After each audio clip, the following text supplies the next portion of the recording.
हर छोटी बड़ी खबर पहली नजर SN Bharat citizen live news. बहुत बहुत स्वागत है, एक बार तालियों से जोरदार स्वागत किया।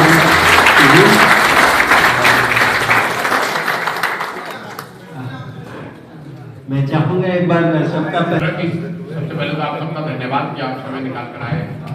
ये शाम की जो बैठक कुछ शहरों में हम लोग करते हैं, इसका एकमात्र उद्देश्य इतना है कि अगर आपके मन में जन स्वराज को लेकर, इस प्रयास, इस परिकल्पना को लेकर कोई सवाल, सुझाव या कोई शिकायत है तो आप वो सीधे तौर पर मेरे से पूछ सकते हैं। ये कोई भाषण का कार्यक्रम नहीं है और आपके अनुभवों से कुछ सीखना भी चाहते हैं कि आपका अपना नज़रिया क्या है। पिछले 2-2.5 साल से हम लोगों ने जो किया है या कर रहे हैं, इसको आप कैसे देखते हैं, सही, गलत, अच्छा, खराब। और निश्चित तौर पर आप में से ज़्यादातर लोग इसके बारे में थोड़ा बहुत तो जरूर जानते समझते होंगे, तो उस पर आपका अपना नज़रिया क्या है, आपके क्या सवाल हैं, क्या हम लोग और बेहतर या अलग करना चाहिए, उसको लेकर ही ये बैठक होती है। और आप आए हैं समय निकालकर, इसके लिए मैं आपका शुक्रगुजार हूँ। तो आप अपना सवाल, सुझाव रखें और 20, 25, 30 लोग, आधा घंटा हम लोग रख सकते हैं आपके सवालों के लिए, और मैं कोशिश करूंगा कि आधे घंटे में उसका जवाब दे दूँ। 1 घंटे में इसको खत्म करेंगे, फिर आपके साथ मिलकर साथ में खाना खाएंगे और तब व्यक्तिगत भी कोई अगर आपको बात करनी हो तो कर सकते हैं। बहुत बहुत धन्यवाद। तो जो भी सवाल पूछना चाहे वो पूछ सकते हैं। एक ही बार सारे सवाल ले लेंगे और उसका एक बार उत्तर देंगे। नमस्कार, मेरा नाम गौरव सिन्हा है और मैं भी कुछ सामाजिक कार्यों से रुचि रखता हूँ। वैसे मैं पेशे से सॉफ्टवेयर इंजीनियर हूँ। बिहार में क्या समस्याएं हैं ये हम लोग सबों को पता है और ये बहुत अच्छी बात है कि प्रशांत किशोर जी जैसे पढ़े लिखे, टेक्निकली एडवांस्ड व्यक्ति ने आगे आकर बिहार को सुधारने का जिम्मा लिया है अपने कंधों पर। जन स्वराज से, सोशल मीडिया से भी जुड़े हुए हैं।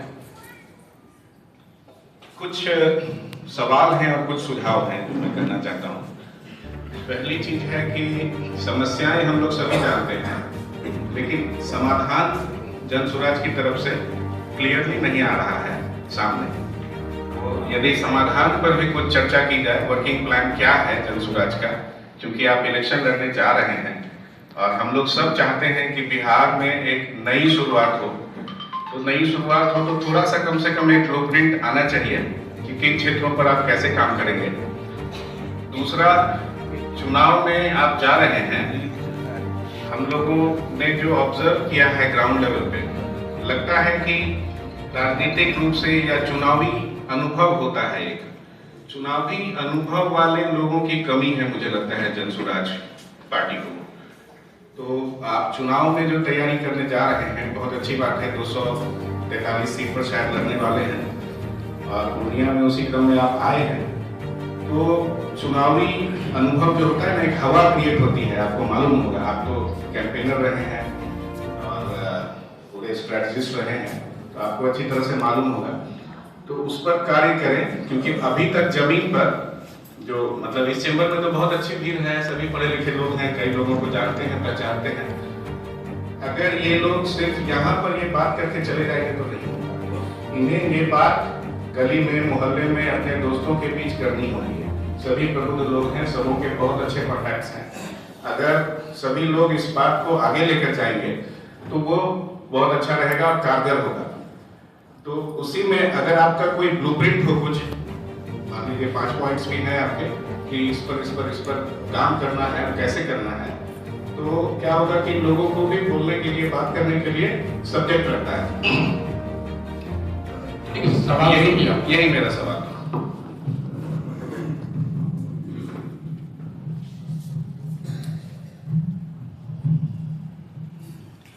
मेरा नाम राजेश कुमार झा है। Purnia private school and children welfare association का district spoken person and treasurer और उसके साथ भी 5-7 सामाजिक संगठन से जुड़े हुए। आपने राइट टू एजुकेशन पर मैंने संक्षेप में आपका कुछ भाषण सुना था मोबाइल पर, बहुत अच्छा लगा।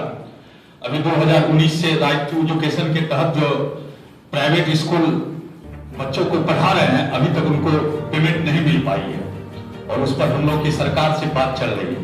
लेकिन आपने उस चीज को कहा था कि अगर 25% प्राइवेट स्कूल को बच्चा को अगर वो पढ़ाते हैं, अगर उसी चीज को हम 75% कर दे और उस चीज को हम अगर सरकार की तरफ से पेमेंट कर दे तो ये कितना बेहतर रहा। और इस चीज से मैं बहुत प्रभावित रहा और इस कारण से जो है आज आपके यहाँ तो मैं किसी दलगत राजनीतिक से अपने उम्र में यहाँ तक अभी तक भी सदस्यता प्राप्त नहीं किया हूँ, लेकिन शिवानी जी, अमर उपाध्याय जी, ये लोग काफी मोटिवेट किए हमको आने के लिए। उस क्रम में मैं यहाँ पर आया हूँ। तो हम राइट टू एजुकेशन पर जो आपने बोला है उस पर संक्षेप में अगर 2-4 लाइन और बता देते तो शायद मेरे तरह व्यक्ति जो है आपके दल से जुड़ने में आसानी होती। धन्यवाद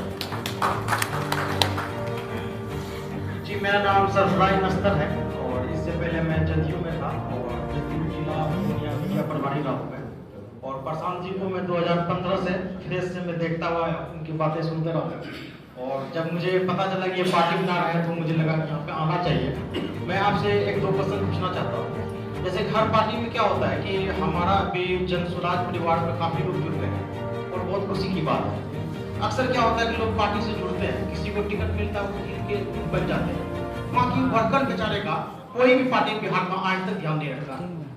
ठीक है, तो जन स्वराज इसके लिए क्या उसके पास मतलब स्ट्रेटजी है, क्या प्लानिंग है? चुनाव के बाद जितने भी जन स्वराज परिवार से जुड़े हैं जो लोग, उनको आप कैसे ध्यान रखेंगे?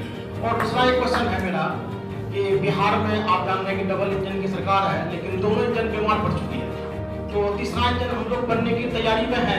थोड़ा सा पिक्चर क्लियर करेंगे कि हमारी जो सरकार होगी उसमें मुख्यमंत्री या यहाँ के जो विधायक का जो उसको टिकट मिलेगा वो कैसे लोग होंगे, समाज के किस वर्ग से होंगे और उसकी शिक्षा का क्या स्तर होगा? धन्यवाद। गुड इवनिंग सर, मैं शिक्षक हूँ और शिक्षा व्यवस्था से बहुत सालों से जुड़ा हुआ हूँ। मैं देख रहा हूँ कि सरकारी स्कूल का बिहार में बहुत ही बुरा हाल है। तो आपसे सर मेरा विनम्र प्रार्थना है कि सरकारी स्कूल जो केवल साक्षरता पर काम कर रही है तो उनकी शिक्षा व्यवस्था का मोडस ऑपरेंडी, काम करने का तरीका सर आपके पास क्या होगा? क्योंकि बिहार के बहुत सारे बच्चे जो हैं वो प्राइवेट स्कूल को अफोर्ड नहीं कर सकते हैं, उन्हें सरकारी स्कूल जाना है और बच्चे अभिभावक केवल सरकारी स्कूल में सुविधाएं खोजने के लिए आते हैं और लगता है कि पढ़ाई करने के लिए नहीं आते हैं। और इंफ्रास्ट्रक्चर का बहुत ही बुरा हाल है। ऊपर में तो सब ठीक ठाक दिखता है लेकिन अंदर बहुत खोखला है।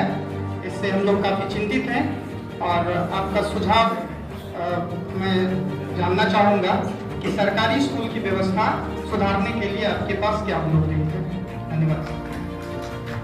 जानना चाह रहा हूँ अन्य पार्टियां और जन स्वराज में क्या फर्क है? हर कोई बेरोजगारी को दूर करने की बात करती है, हर पार्टी, जन स्वराज भी करती है और कुछ कॉन्सेप्ट क्लियर नहीं है।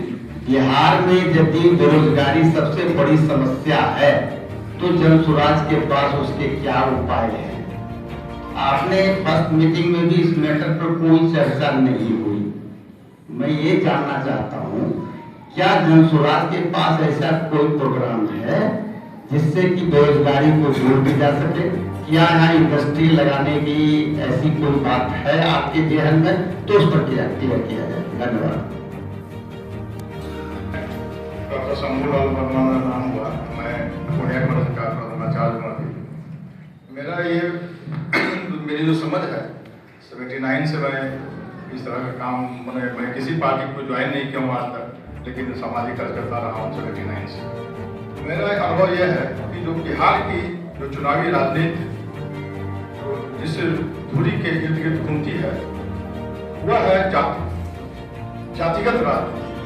आप कितनी भी पार्टी बना लीजिए, वो कितने भी बोतल को बदल लीजिए, लेकिन जो उसकी जो शराब होती है वही पुरानी वाली ही शराब होती है। वो टेस्ट करने के बाद में पता चलता है। मेरा ये कहना है कि मैंने देखा है कि वामपंथी पार्टियों तक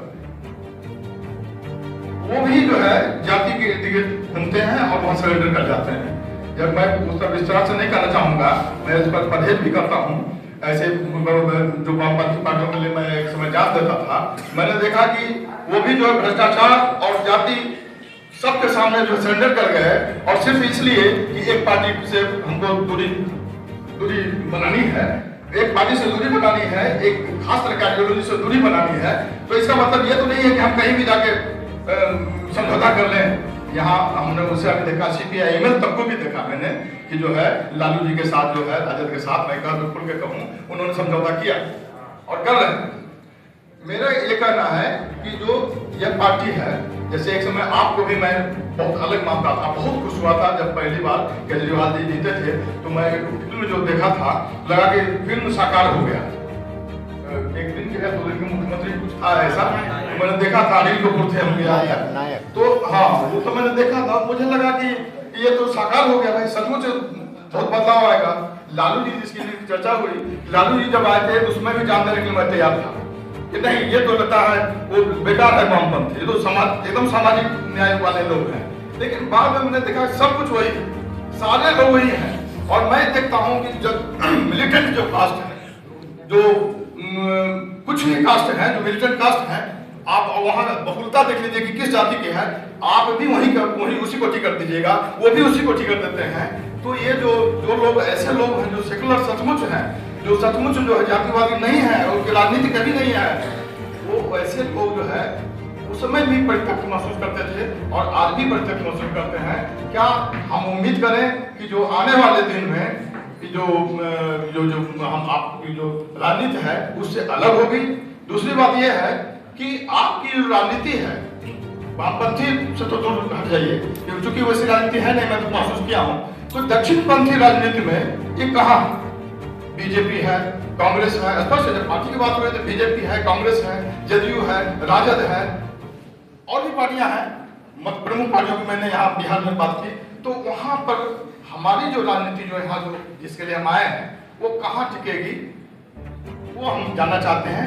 तभी यहाँ से कोई हम लोग जो कन्विंस होकर जा सकते हैं और दूसरे को कन्विंस भी कर सकते हैं।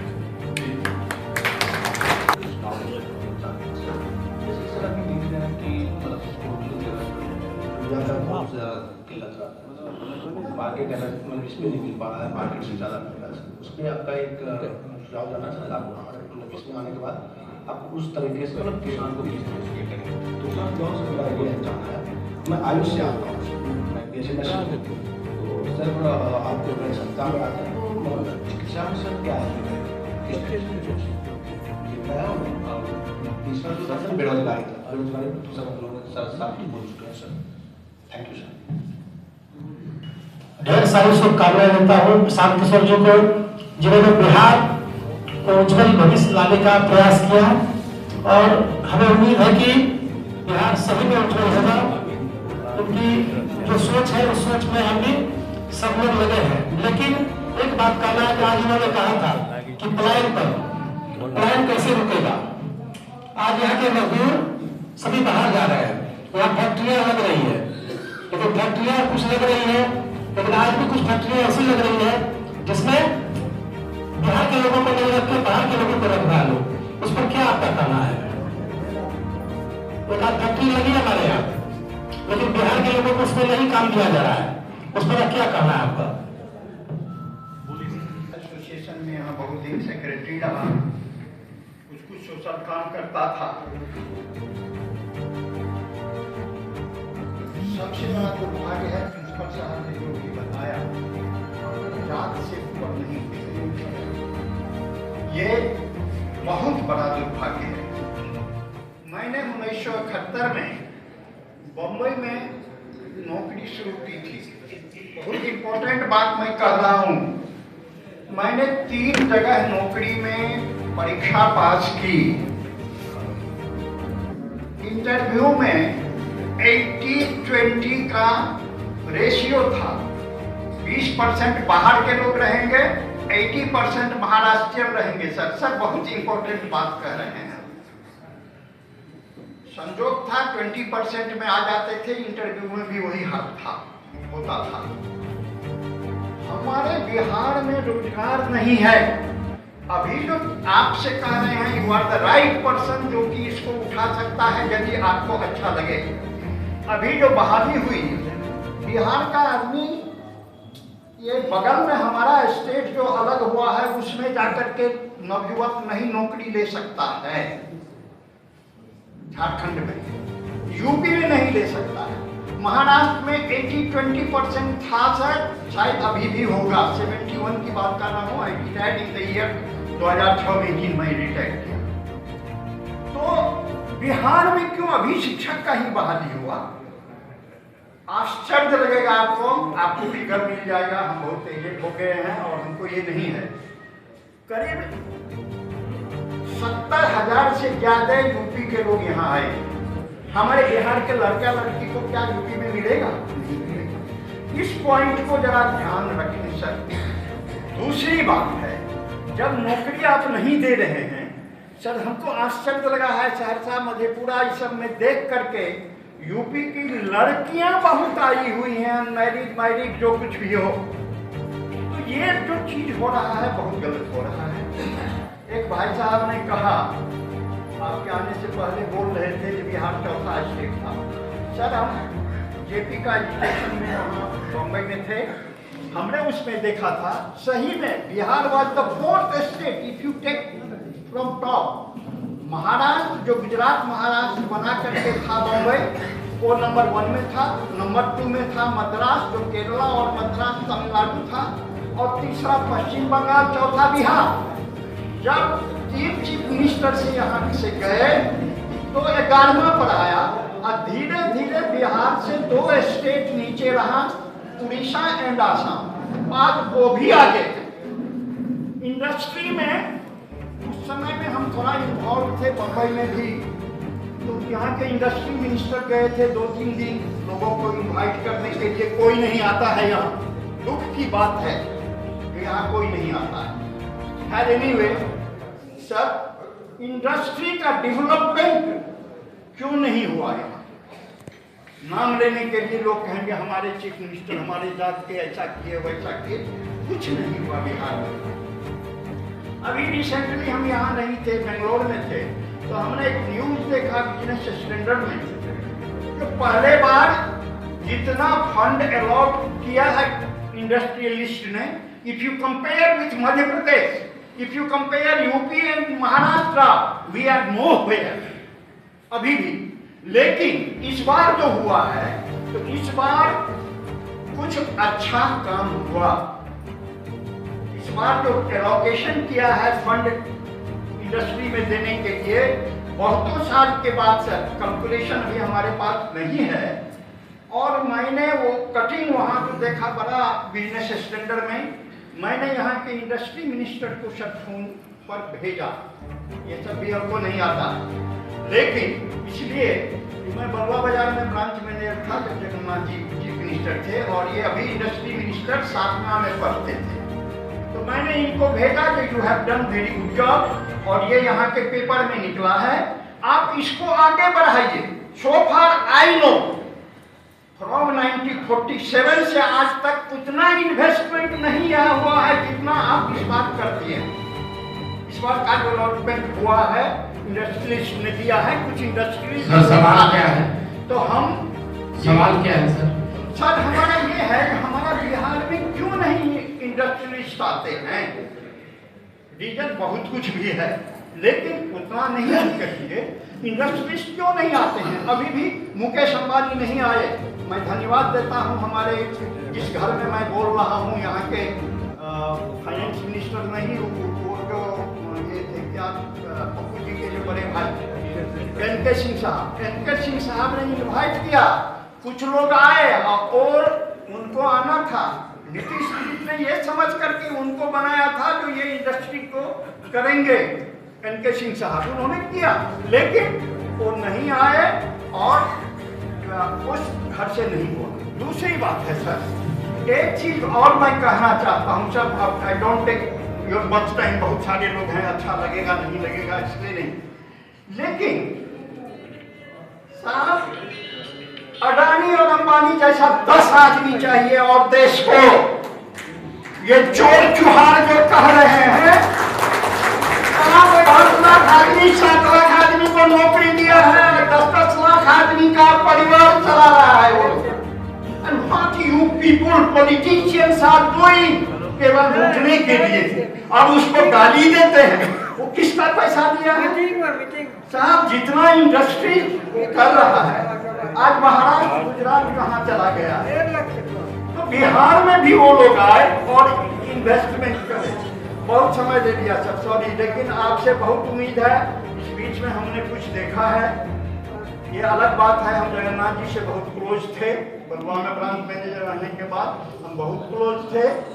और उस समय में मैं बम्बई से जब यहाँ आया तो 600 करोड़ का बिहार का बजट था, बम्बई का था, महाराष्ट्र का था 1200 करोड़, 800 करोड़ रिजर्व बैंक से लेकर के 2000 करोड़ खर्चा किया।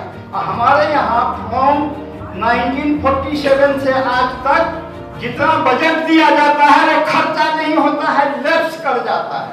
It was only doctor Jagannath Mishra जो 3 साल उन्होंने जो बजट दिया 100 करोड़ से ज्यादा, 200 करोड़ ज्यादा खर्चा किया है। Sir these are the figures which can not be altered, अब चेंज नहीं किया जा सकता है। लेकिन ये फैक्ट है, आज भी जितना बजट केंद्र सरकार दे रहा है, बिहार सरकार सही में पूरा इन्वेस्ट नहीं कर रहा है। लालू जी के टाइम में 30%, 40% होता था बजट का इन्वेस्टमेंट। तो ये दुर्भाग्य है बिहार का।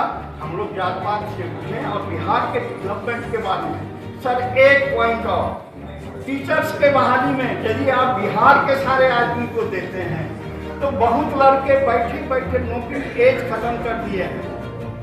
तो हमको नहीं अपने लिए कहना है, लेकिन can not it be raise? कभी कोर्ट के आदेश पर 45-48 वर्ष के बच्चे का भी हुआ था, बच्चा क्या कहेंगे नौकरी। तो ये 2 पॉइंट जो हमारा है, दूसरे जगह 80-20 और बिहार का कुछ भी नहीं 80-20 में भी जाएगा। सुनिए सर, समझ में आ गया, साइड क्या बात कर रहे हैं। और 5 धन्यवाद करते हैं, उनको बहुत शुभकामनाएं देते हैं, आप सबों को सारा नमस्कार करते हैं। माननीय प्रशांत किशोर जी, आपसे मेरा 2-3 सवाल है। बिहार में प्रतिभाओं की कमी नहीं है और बिहार बदनामी से ओत-प्रोत है, ये कटु सत्य है। बिहार के जितने भी प्रतिभाएं हैं उसको अन्य राज्यों के लोग उसका भली भांति और सदुपयोग करते हैं, लेकिन वही बिहार के पॉलिटिशियन अपने प्रतिभाओं का, चाहे IAS हो, IPS हो, डॉक्टर हो और भी फील्ड में हो, अच्छे टीचर हो, उसका बिहार में उपयोग नहीं करते हैं। और बिहार में जाति आधारित राजनीति और धर्म आधारित राजनीति ये कब समाप्त होगी, कैसे समाप्त होगी? आप बिहारी होने के नाते और बहुत हाई प्रोफाइल होने के नाते देश के कई राज्यों की राजनीति को नई दशा और दिशा देने के बाद आप बिहार को ऑप्ट किए हैं, तो आप क्या समझ के बिहार में इतनी चुनौतियों को लेके आए हैं? तो आपकी जो धारणा है, आपका जो मिशन है, आपका जो एटीट्यूड है, वो तो पूरे बिहार के लोग जानते हैं। लेकिन जो मूल सवाल है मेरा कि धर्म और जाति से ओत-प्रोत बिहार, जिसके चलते वो पूरे विश्व में बदनाम है और प्रतिभाओं से ओत-प्रोत है, धनी है बिहार, ये पूरा वर्ल्ड वाइड इसको रिकॉग्निशन है। तो इसका समाधान आपकी नजरों में क्या होगा? बहुत धन्यवाद, बहुत शुभकामनाएं।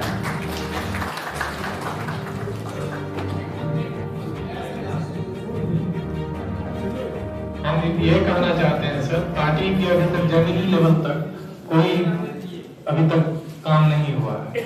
यदि ऐसे में सर टिकट आप देते हैं किसी को, ऐसे वाली को देते हैं तो पार्टी पिछड़ जाएगी। पार्टी का जब हर छोटी बड़ी खबर पहली नजर, भारत सिटीजन लाइव